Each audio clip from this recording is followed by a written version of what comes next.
ಮಹಾಲಕ್ಷ್ಮಿ ಮದುವೆ ಸೋಮವಾರದಿಂದ ಶನಿವಾರ ಸಂಜೆ 6:30ಕ್ಕೆ ನಿಮ್ಮ ಸನ್ ಉದಯದಲ್ಲಿ. ಮಗು ನಾಮಕರಣದ ಬಗ್ಗೆ ನೀನು ಅಥರ್ವ ಏನಾದ್ರೂ ಡಿಸೈಡ್ ಮಾಡಿದೀರಾ? ಇನ್ನೂ ಅದ್ರ ಬಗ್ಗೆ ಏನು ಮಾತಾಡಿಲ್ಲ ಅತ್ತೆ. ಹೋಗ್ಲಿ, ಹೆಸರಾದ್ರೂ ಸೆಲೆಕ್ಟ್ ಮಾಡಿದೀರಾ? ಇಲ್ಲ ಅತ್ತೆ. ಅಥರ್ವ, ಅಥರ್ವ, ಕರಿ ನಿಮ್ಮಪ್ಪನ ಕೇಳ್ತೀನಿ. ಏನಮ್ಮ? ಏನು ಅಥರ್ವ, ಮಗು ಮಗು ಅಂತ ಹೇಳ್ತಿರ್ತೀಯಾ? ಮಗು ನಾಮಕರಣದ ಬಗ್ಗೆ ಏನಾದ್ರೂ ಯೋಚನೆ ಮಾಡಿದ್ಯಾ?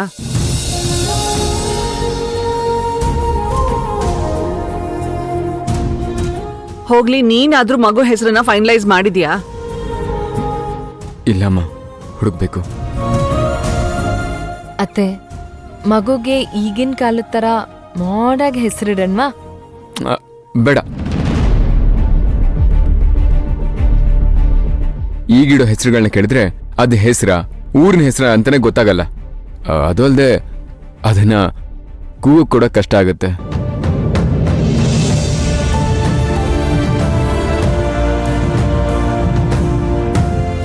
ನಿಜ. ಅದಕ್ಕೆ ನಾನೊಂದು ಹೆಸರನ್ನ ಸೆಲೆಕ್ಟ್ ಮಾಡಿದ್ದೀನಿ.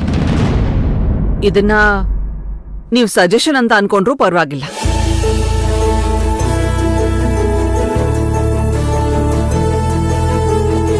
ಸಜೆಷನ್ ಅಂತ ಯಾಕೆ ಅನ್ಕೊಳ್ತೀರಾ? ನೀವ್ ನಿಮ್ ಮೊಮ್ಮಗುಗೆ ನಿಮ್ಗೆ ಇಷ್ಟವಾಗಿರೋ ಧಾರಾಳವಾದ ಹೆಸರಿಡ್ಬೋದು.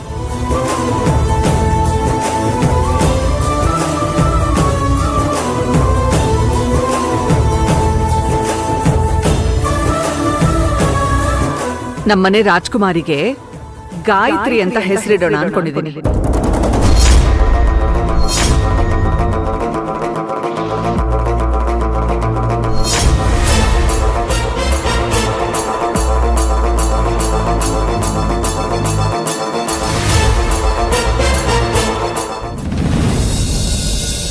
ಯಾಕ್ ಡ್ಯಾಡ್? ನಾನ್ ನಿಮ್ ಮಗಳು ಅಂತ ಪ್ರೂವ್ ಮಾಡೋದಿಕ್ ಹೊರಟಿದ್ರೆ ಇನ್ನ ನಮ್ಮ ಮನೇಲಿ ಕೂರ್ಸೋ ಪ್ಲಾನ್ ಮಾಡ್ತಿದ್ದೀರಾ? ನೀವ್ ಹೇಗೆ ಹೇಳಿದ್ರು ನನಗೆ ಅರ್ಥ ಆಗೋದು ಹೀಗೇನೆ ಡ್ಯಾಡ್.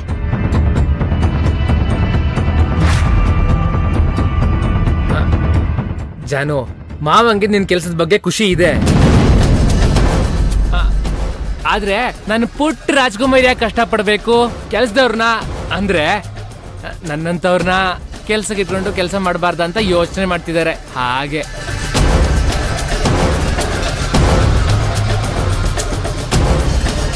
ನೀನ್ ಯಾಕೆ ಕೆಲ್ಸದವ್ರು ಅಂತ ಅನ್ಕೊಳ್ತಾ ಇದ್ಯಾ ಲಕ್ಕಿ? ಆಕ್ಚುಲಿ ನೀನ್ ಕೊಟ್ಟಿದ್ದ ಐಡಿಯಾ ಇಂದಾನೆ ನನಗೆ ಈ ಪ್ಲಾನ್ ಬಂದಿದ್ದು. ಮಾವ, ಇನ್ನೊಂದ್ ಸ್ವಲ್ಪ ದಿನ ನಿಮ್ ಹಾಗೆ ಹೆಸರು ಮಾಡ್ತಾಳೆ, ನೋಡ್ತಾ ಇರಿ.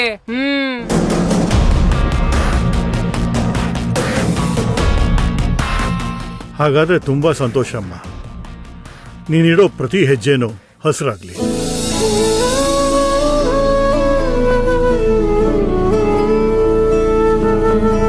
ಹಾಗಾದ್ರೆ ಇನ್ ಮುಂದೆ ನನ್ ಕೆಲ್ಸದ ಬಗ್ಗೆ ಆಗ್ಲಿ ನನ್ ಕಾಲ್ ಬಗ್ಗೆ ಆಗ್ಲಿ ಅನುಕಂಪ ತೋರ್ಸೋದ್ನ ಬಿಟ್ಬಿಡಿ. ನನಗೆ ನನ್ ಲಿಮಿಟ್ಸ್ ಏನು ಅಂತ ನನಗ್ ಚೆನ್ನಾಗಿ ಅರ್ಥ ಆಗಿದೆ.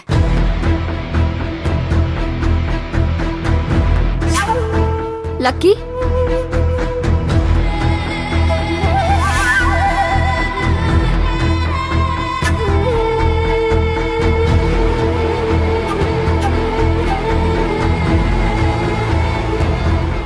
ಇದಕ್ಕೆ ಅಲ್ವಾ ಅಣ್ಣ ನಾನು ಆಗ್ಲೇ ಹೇಳಿದ್ದು ನಮ್ ಜಾನು ತುಂಬಾ ಸೆನ್ಸಿಟಿವ್ ಇದ್ದಾಳೆ ಅಂತ.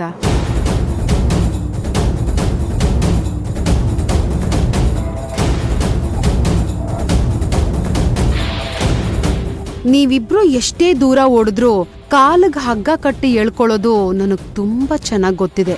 ನಿನ್ನ ಮಗಳು ಪೂರ್ತಿಯಾಗಿ ನನ್ನ ದಾರಿಗೆ ಬಂದಿದ್ದಾಗಿದೆ.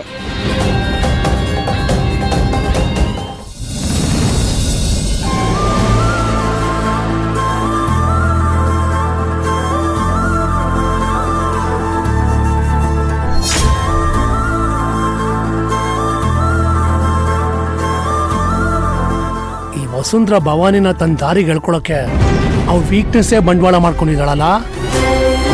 ಗಾಯತ್ರಿ ಅನ್ನೋ ಹೆಸರಿಟ್ರೆ ಭವಾನಿ ನಿನ್ನ ಮಾತನ್ನು ಮೀರಲ್ಲ ಅಂತ ಹೀಗೆ ಮಾಡ್ತಿದ್ದೆ ವಸುಂಧರಾ.